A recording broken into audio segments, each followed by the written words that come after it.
আমার বাড়িতে কেউ নেই। I live alone. আমাদের ক্যান্সার যাদের রয়েছে তাদের কোনো হেল্প কোথা থেকেও পাওয়া যায় না। কোনো স্কিম নেই। আমার লোকেরা এল্ডারলি সিটিজেনস এর জন্য স্কিম আছে।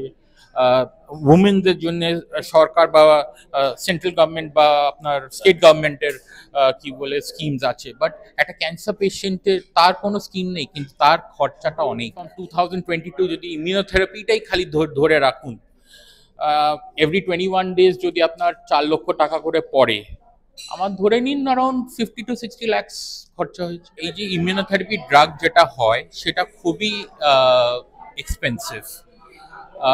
একটা ভাইলের দাম অ্যারাউন্ড 3,97,000, অ্যান্ড এটা 21 days অন্তর অন্তর আমাকে নিতে হয়। আমার নাম Alok Mukherjee. Neuro endocrine carcinoma, যার প্রাইমারি এখনো ধরা পড়েনি, which is basically a very rare and aggressive cancer. তো তারপরে আমার ট্রিটমেন্ট হয় ইন টাটাস। আমার ওখানে 6টা ট্রিটমেন্ট হয় for কিমো and immunotherapy under doctor Bibhas বিশ্বাস। তারপরে আমি ডক্টর বিভাস বিশ্বাসের সঙ্গেই অ্যাপোলোতেই আসি। রাইট নাও আমার 41 সাইকেল অফ ইমিউনোথেরাপি চলছে। the the stage which I am in right now is called immune stable disease, মানে ডিজিজটা ছড়ায়নি এখনো, বাট প্রাইমারি পাওয়া যায়নি, তো ইট ইজ মেটাস্টেটিক। আচ্ছা, কত টাকা খরচা হলো আপনার? অ্যাকচুয়ালি এই যে ইমিউনোথেরাপি ড্রাগ যেটা হয় সেটা খুবই এক্সপেন্সিভ। একটা ভাইলের দাম অ্যারাউন্ড 3,97,000, অ্যান্ড এটা 21 days অন্তর অন্তর আমাকে নিতে হয়। হাউএভার একটা পেশেন্ট ট্রিটমেন্ট প্রোগ্রাম আছে যেখানে আপনি দুটো অ্যাকচুয়ালি ওয়ে আছে। একটা হচ্ছে আপনি একটা কিনলে দুটো ফ্রি পাবেন, আর আরেকটা হচ্ছে তিনটে আপনি কিনলেন অল্টারনেটিভলি আপনি 1 বছর ফ্রি পাবেন। যদি আপনি মেডিকেল ইন্স্যুরেন্স করে রাখেন বিফোর ডিটেকশন, সেটা আপনাকে হেল্প করবে অনেকটা। এইসব ক্ষেত্রে কি সরকারের তরফে কোনো হেল্প পাওয়া যায়, সেন্ট্রাল গভর্নমেন্টের? নো, আমাদের ক্যান্সার যাদের রয়েছে তাদের কোনো হেল্প কোথা থেকেও পাওয়া যায় না, আনফর্চুনেটলি। কেউ কোনো স্কিম নেই। আমি জানি না কোনো স্কিম আছে, বা আমি অনেক সময় দেখেছি যে লোকেরা এল্ডারলি সিটিজেনস এর জন্য স্কিম আছে। উমেনদের জন্য সরকার বা সেন্ট্রাল গভর্নমেন্ট বা আপনার স্টেট গভর্নমেন্টের কি বলে স্কিমস আছে। বাট একটা ক্যান্সার পেশেন্টের তার কোনো স্কিম নেই, কিন্তু তার খরচাটা অনেক হিউজ। তো আমি রিকোয়েস্ট করব,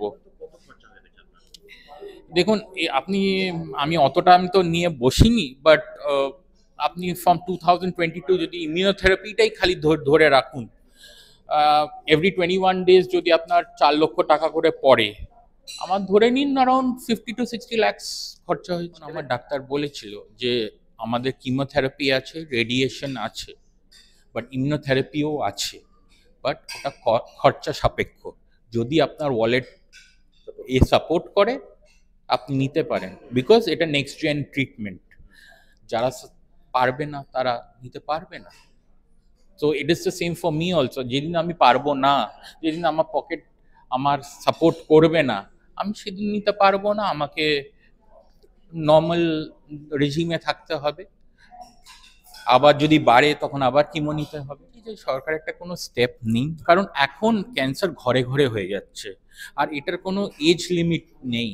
যে একটা 20-22 বছরের ছেলে, তার যদি কোনো এক জায়গায় চাকরিও না থাকে, সে কিন্তু কোনো জায়গায় চাকরি পাবে না। আর যারা চাকরিতে আছে, থ্যাঙ্কফুলি আমার যেখানে আছে, দে আর ভেরি সাপোর্টিভ। বাট সবাই তো একই জিনিস হয় না, তার ভাগ্যে যা থাকে ওই চাকরি চলে যায়। সে নিজেকে কি করে বাঁচবে, কি করে মানে ট্রিটমেন্টটা চালাবে, এই বেঁচে থাকার যে আমি ইমিউনোথেরাপি তো ছেড়েই দিচ্ছি, জাস্ট কিমো রেডিয়েশন বেসিক, সেটা কি করে চালাবে? পাবে না, মানে it's costly. It's even though কিমো drugs and all অনেক সরকার ছাড় দিয়ে রেখেছে, তাও ওটা অনেকটা কস্টলি। যার কাছে কোনো আয় থাকে না তার জন্য তো খুবই কস্টলি এসে দাঁড়ায়।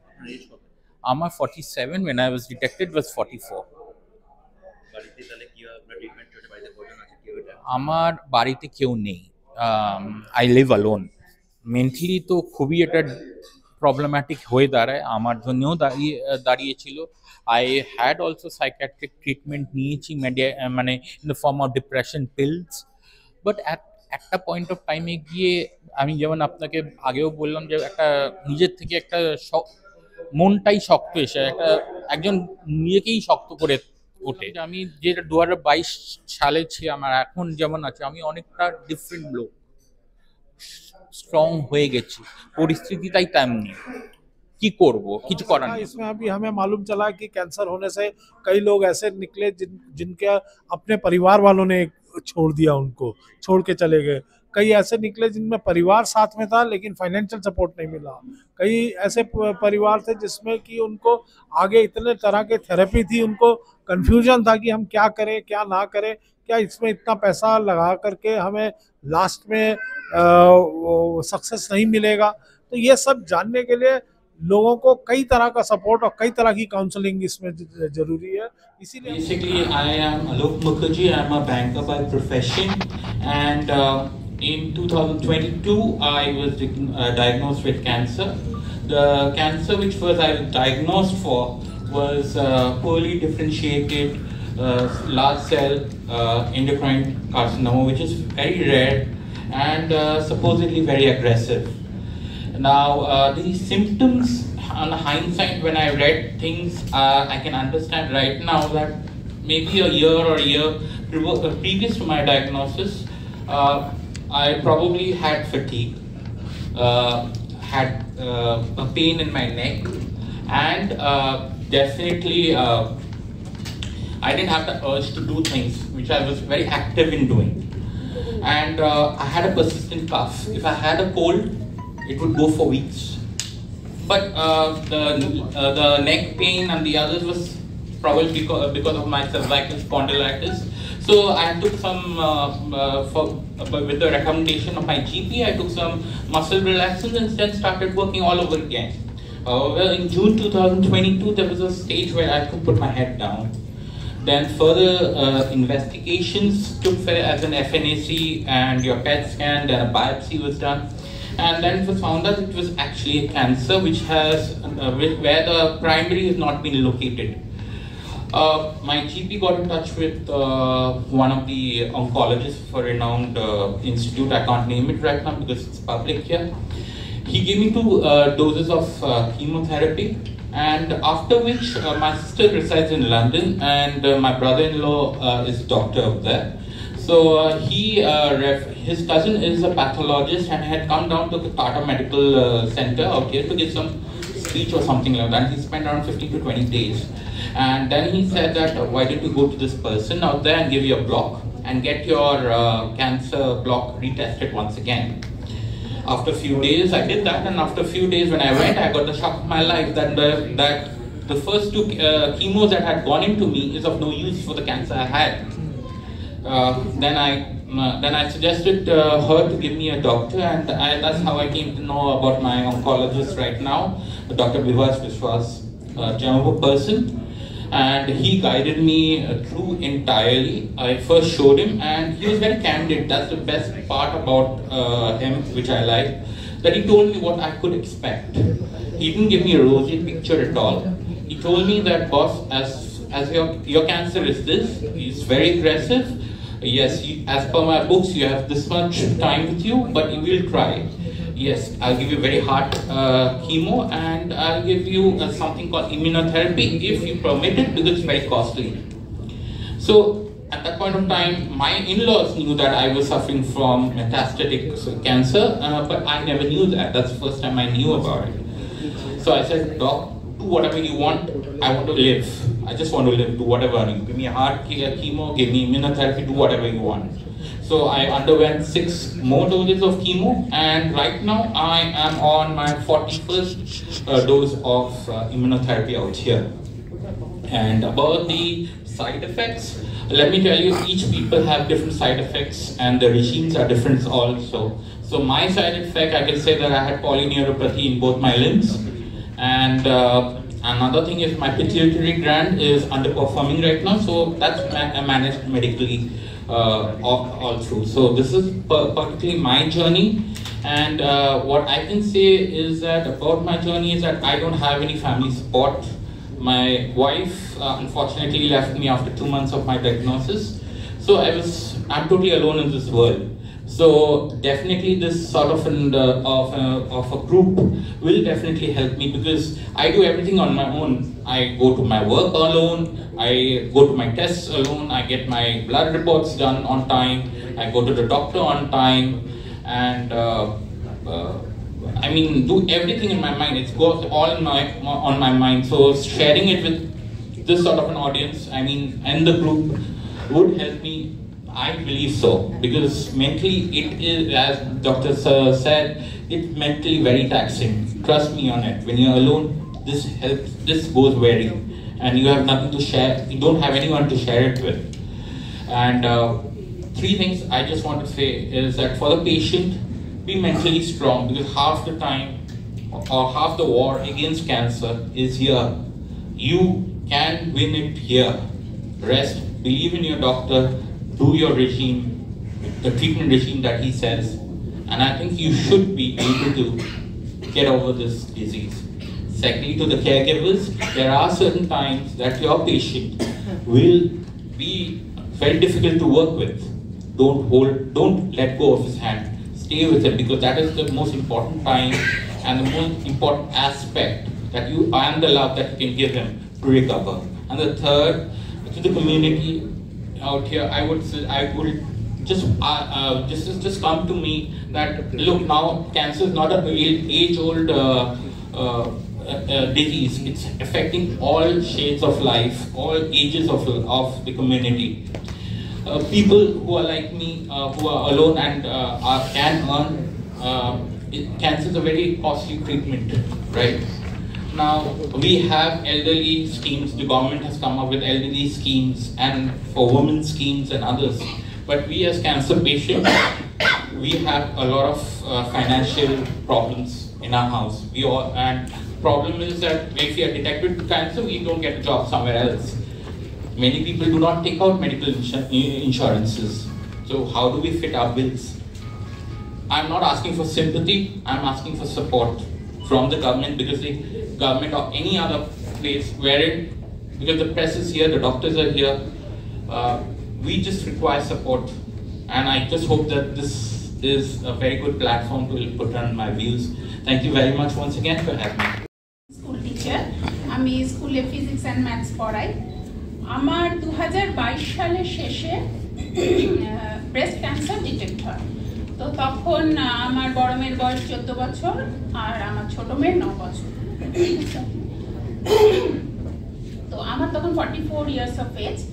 তো স্বাভাবিক আমার ক্যান্সার ডিটেক্ট হওয়ার পরে আমার হাজব্যান্ডের মানে পুরো মনে হলো যেন সামনে থেকে সবকিছু সরে গেছে, কারণ আমাদের লাইফটা খুব স্মুথলি চলছিল, সামনে একটা যেন বাধা এসে গেল।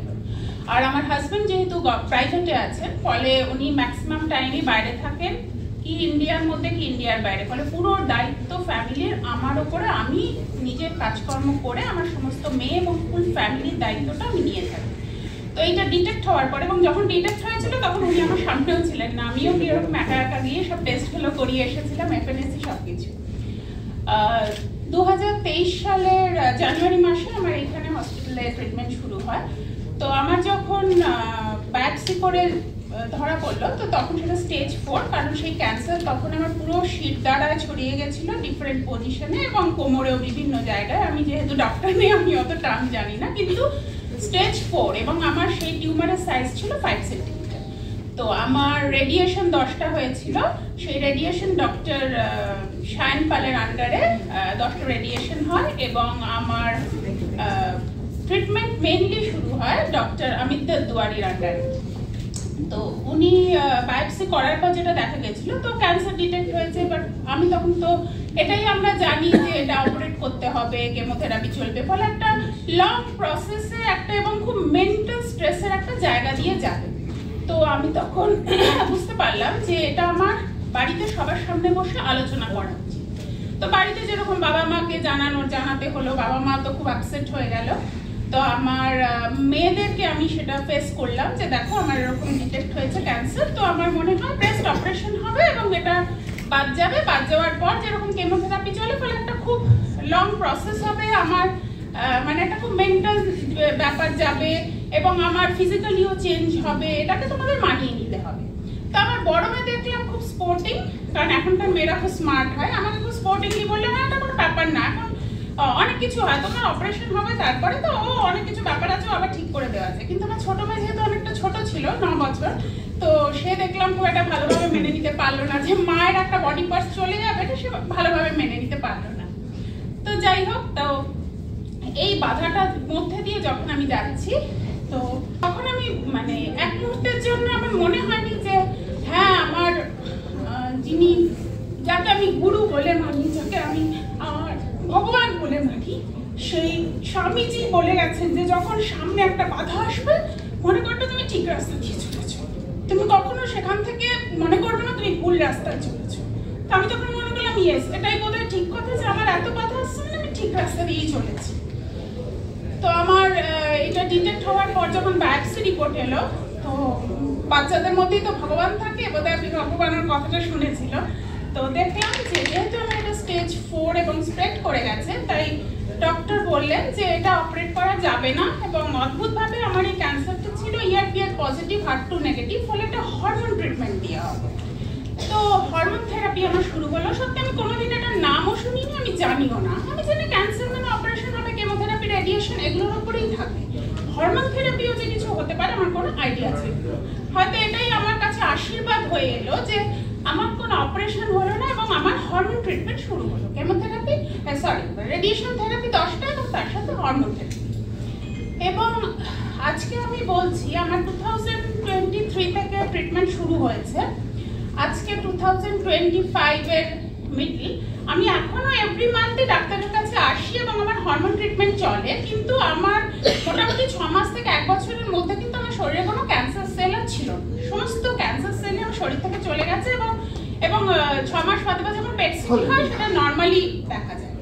তো এইখান থেকে আমার এই লড়াইটা যখন মধ্যে দিয়ে গিয়েছি, এই আমি আমার মেয়েদেরকে, আমার হাজব্যান্ডকে ভীষণভাবে পাশে পেয়েছি, আর পেয়েছি আমার ডক্টরকে একদম বন্ধুর মতো। মানে আমরা এখন এভরি মান্থ আসি, আমি, আমার হাজব্যান্ড এবং ডক্টর যখন চেম্বারে ঢুকি আমাদের আগে কিছুক্ষণ বন্ধুর মতো গল্প হয়। মানে আমি ওয়েট করে থাকি যে এভরি মান্থ আমি কখন ডক্টরের কাছে যাব, আমাদের সমস্ত আনন্দ, দুঃখ, কষ্ট এবং আমার হাজব্যান্ডের সবকিছু আমরা ওনার সাথে শেয়ার করি, ওনার সাথে আমরা গল্প করি, অ্যাজ ইফ আমি ডাক্তার দেখাতে আসছি না, বন্ধুর সাথে গল্প করতে আসছি, এসে আমি তারপরে ট্রিটমেন্টে যা যা কাজ আমি করছি।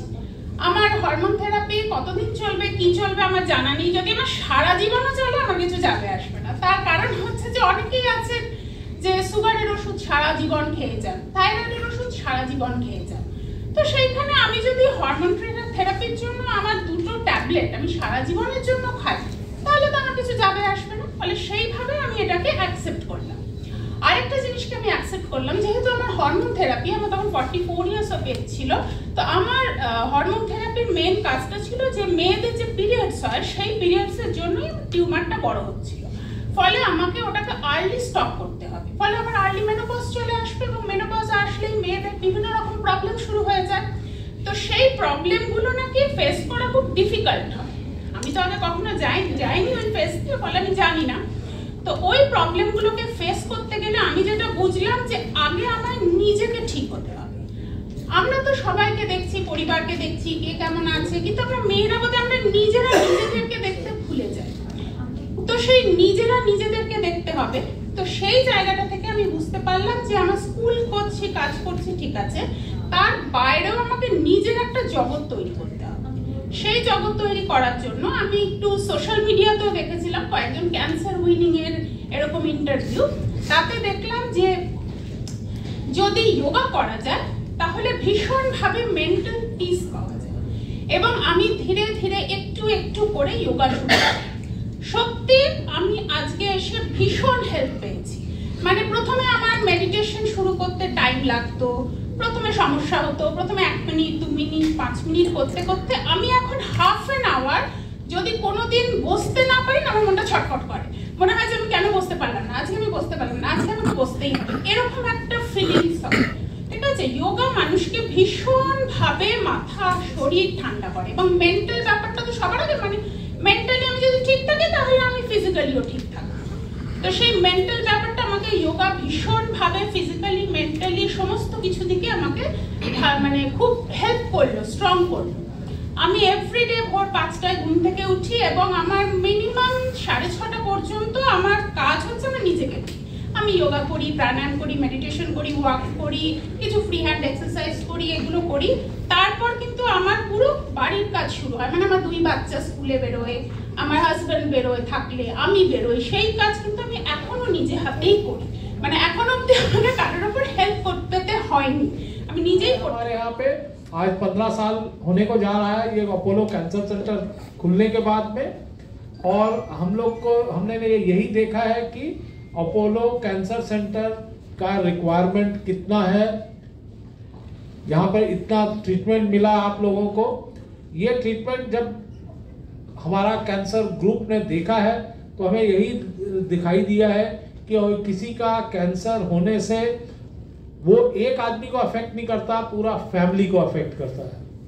वो एक फैमिली नहीं बल्कि पूरा कम्युनिटी को अफेक्ट करता है।